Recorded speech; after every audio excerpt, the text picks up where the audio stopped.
Hello বন্ধুরা, তোমরা দেখছো তোমাদেরই প্রিয় ইউটিউব চ্যানেল কেএম টিচিং। সঙ্গে আমি রাজেশ কর্মকার। আজকে আমরা একটা নতুন ভিডিও নিয়ে আলোচনা করছি। সেটা হচ্ছে এএনএম জিএনএম 2024 জীবন বিজ্ঞানে। তোমরা জানো 50 মার্কস তোমাদের থাকে।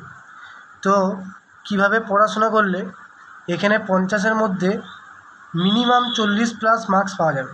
কারণ 50-এ 50 মার্কস পাওয়াটা সত্যি কথা বলতে খুবই কঠিন ব্যাপার। তবে 40+ মার্কস কিন্তু ইজিলি পাওয়া যায় যদি আমরা এই নিয়মগুলোকে মাথায় রাখি। এবং সবচেয়ে বড় ব্যাপার হচ্ছে, কেউ যদি 40+ মার্কস পায় লাইফ সায়েন্সে, তাহলে বাকি সাবজেক্টগুলো কম্বাইন করে সে একটা ভালো মার্কস পেয়ে যাবে, যেখানে সে কিন্তু একটা গভর্নমেন্ট কলেজে চান্স পেয়েও যাবে। অর্থাৎ 40+ মার্কস তুললে কিন্তু মোটামুটি সে একটা চান্স পাওয়ার দিকে এগিয়ে থাকবে। তো ফার্স্ট পয়েন্ট হচ্ছে, সবথেকে প্রথম যে পয়েন্টটা আমি বলবো সেটা হচ্ছে টেক্সট বুক। অর্থাৎ টেক্সট বুকের বিকল্প কিন্তু কোনো কিছু নেই। তোমরা যে কোনো একটা টেক্সট বুককে নাও, তার প্রতিটা লাইন ধরে ধরে তোমাদেরকে কিন্তু পড়তে হবে। ঠিক আছে, প্রতিটা লাইন ধরে ধরে বুঝে বুঝে তোমাদেরকে কিন্তু পড়তে হবে, কোনো লাইনকে বাদ দেওয়া যাবে না।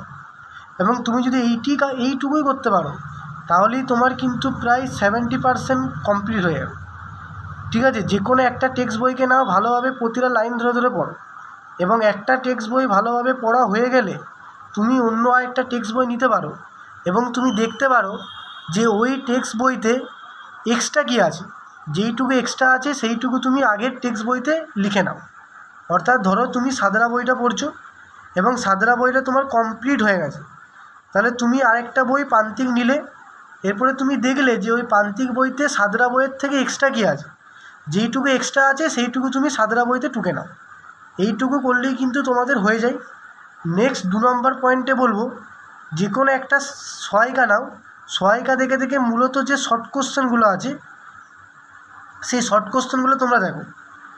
ঠিক আছে, শর্ট কোশ্চেনগুলো তোমরা দেখো, এমসিকিউ আর এসিকিউগুলো তোমরা দেখো, তাহলেই কিন্তু তোমাদের হয়ে যাবে।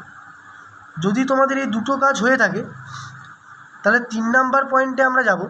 3 নাম্বার পয়েন্টে তোমাদেরকে যেটা বলবো সেটা হচ্ছে, তোমরা প্রচুর পরিমাণে এমসিকিউ নিজেরা না দেখে সলভ করো। ঠিক আছে, অর্থাৎ আগের থেকে উত্তর না দেখে নিয়ে তোমরা নিজেরা উত্তর বলার চেষ্টা করো এবং একটা প্র্যাকটিস বই থেকে এমসিকিউ প্রচুর পরিমাণে প্র্যাকটিস করো। এটা কিন্তু সবচেয়ে গুরুত্বপূর্ণ একটা পয়েন্ট।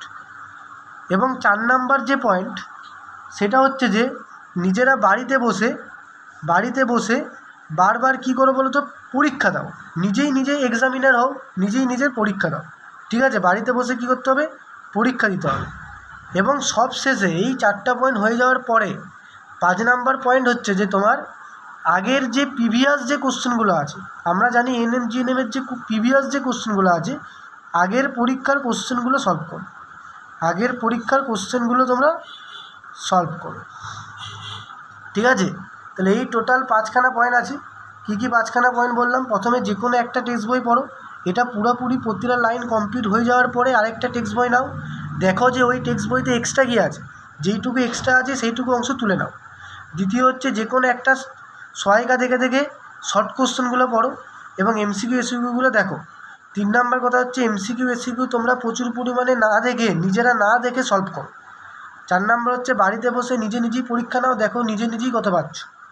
আর 5 নাম্বার হচ্ছে, আগের পরীক্ষার যে কোশ্চেনগুলো, আগের বছরের বা তার আগের বছরের যে কোশ্চেনগুলো, সেগুলো সলভ করো।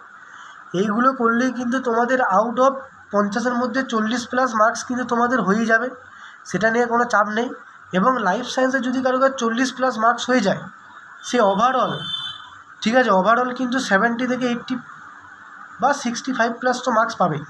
এবং সেক্ষেত্রে মোটামুটি একটা গভর্নমেন্ট কলেজ তার হয়ে যাওয়ার একটা সম্ভাবনা রয়েছে। ওকে, সবাইকার জন্য বেস্ট অফ লাক। ভালো করে পড়াশোনা করো এবং পরীক্ষায় ভালো মার্কস নিয়ে চলে আসো। জাস্ট এই কটা পয়েন্টকে মাথায় রাখো, it is enough to get 40+ marks in life science out of 50। Okay, thank you.